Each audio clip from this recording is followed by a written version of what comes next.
আমার তো মনে হয় যে গুলশান ইউথ ক্লাব বাংলাদেশের ইতিহাসের সব থেকে পাওয়ারফুল ক্রিকেট ক্লাব। যেই ক্লাবে সাতজন ডিরেক্টর আছেন বাংলাদেশ ক্রিকেট বোর্ডের, যারা বাংলাদেশ ক্রিকেট পরিচালনা করেন। এখানে আমি যদি লাইন ধরে বলি, আমজাদ দেখে বাংলাদেশ ক্রিকেটের সমস্ত মিডিয়া এবং কিছুটা ফাইন্যান্স। এখানে ফাহিম ভাই বাংলাদেশ ক্রিকেট বোর্ডের জাতীয় দলের যত অ্যাক্টিভিটিস আছে, ক্রিকেট অপারেশনসের চেয়ারম্যান, এবং আপনারা জানেন যে জাতীয় দল এখন বেশ ভালো করছে এবং মেয়েদের দলটাও খুব ভালো করছে, যদিও ফাহিম ভাই এই মুহূর্তে মেয়েদের দলের সাথে নেই, but very powerful Bangladesh cricket বোর্ডের ডিরেক্টর। তিনিও গুলশান ইউথ ক্রিকেট ক্লাবের গুলশান ইউথ ক্লাবের একজন সম্মানিত সদস্য। তারপরে আছেন আমাদের এক্স ক্যাপ্টেন এবং এক্স বাংলাদেশ ক্রিকেট বোর্ডের প্রেসিডেন্ট এবং কারেন্ট ভাইস প্রেসিডেন্ট ফারুক ভাই।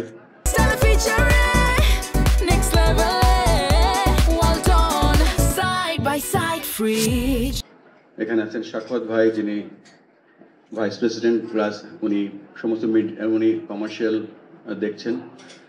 এখানে আছেন ইফতেখার মিঠু ভাই, যিনি এই বাংলাদেশ ক্রিকেটের সবথেকে গুরুত্বপূর্ণ একটা পিলার আম্পায়ারিং দেখছেন, এবং তার আমলে কিন্তু বাংলাদেশে একজন এলিট আম্পায়ার হয়েছে ইবনে সৈকত এবং শরফুদ্দুল্লাহ সৈকত, এবং আমাদের ছজন আম্পায়ার ইনক্লুডিং 3 জন মেয়ে আম্পায়ার যারা আইসিসির এখন প্যানেলভুক্ত আম্পায়ার।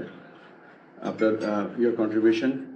ইশতিয়াক, যিনি বাংলাদেশের সবথেকে গুরুত্বপূর্ণ যে ডিপার্টমেন্টটা গেম ডেভেলপমেন্ট, সেই ডিপার্টমেন্টের দায়িত্বে আছেন। এখানে শানিয়ান আছেন, জানেন বাংলাদেশ ক্রিকেট বোর্ডের একটা অন্যতম প্রধান লক্ষ্য এখন দেশব্যাপী আমরা ইনফ্রাস্ট্রাকচার তৈরি করব।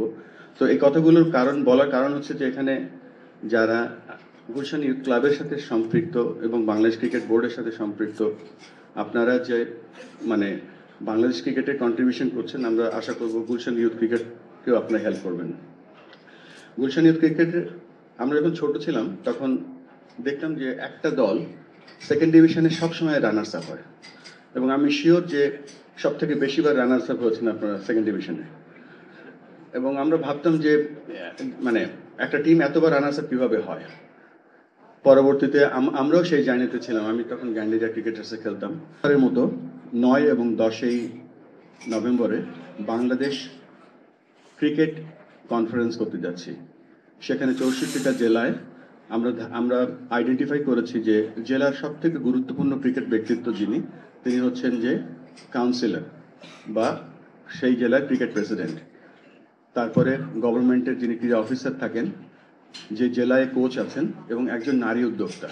এই 4 জন প্রত্যেকটা জেলা থেকে ঢাকায় আনবো তাদের 220 জন প্রতিনিধিকে এনে আমরা চেষ্টা করব যে এই প্রত্যেকটা জেলায় এবং প্রত্যেকটা উপজেলায় আমরা কিভাবে ক্রিকেটটা ছড়িয়ে দিতে পারি। সেখান থেকে বেস্ট ট্যালেন্টেড ক্রিকেটারগুলো আমরা ঢাকায় বা বাংলাদেশের বিভিন্ন এজ গ্রুপ ক্রিকেট থেকে শুরু করে জাতীয় দলে আমরা কিভাবে তাদেরকে ট্যালেন্ট আইডির মাধ্যমে নিয়ে আসতে পারি। তারপরেও যে কাজটা আমরা করতে যাচ্ছি সেটা ইনফ্রাস্ট্রাকচার ডেভেলপমেন্ট। সো আমরা বাংলাদেশ ক্রিকেটকে চেষ্টা করব আমাদের এই 4 বছরের টেনিওরে আমাদের কয়েকটা টার্গেটের মধ্যে একটা টার্গেট হচ্ছে যে বাংলাদেশে শুধু আমরা ক্রিকেটার তৈরি করব না, আমরা বাংলাদেশের ক্রিকেটের মাধ্যমে ভালো নাগরিক তৈরি করব। এই জন্য আমরা একটা প্রোগ্রাম রান করছি, সেটা বেস হচ্ছে ট্রিপল সেঞ্চুরি, এবং ট্রিপল সেঞ্চুরির প্রোগ্রামটার 3টা থিম। 1 নম্বর থিম হচ্ছে 100% ট্রাস্ট, 100% রিচ এবং 100% পারফরমেন্স। সো এটার উপরে বেস করে আমাদের ক্রিকেট আমরা উন্নয়নের জন্য প্ল্যান করে যাচ্ছি। বাংলাদেশের ক্রিকেটে আমরা বিশ্বাস করি যে অবশ্যই ছেলেদের ক্রিকেট ভালো করবে, কিন্তু আমার মনে হয় ছেলেদের আগে মেয়েরা বিশ্বকাপ চ্যাম্পিয়ন হবে।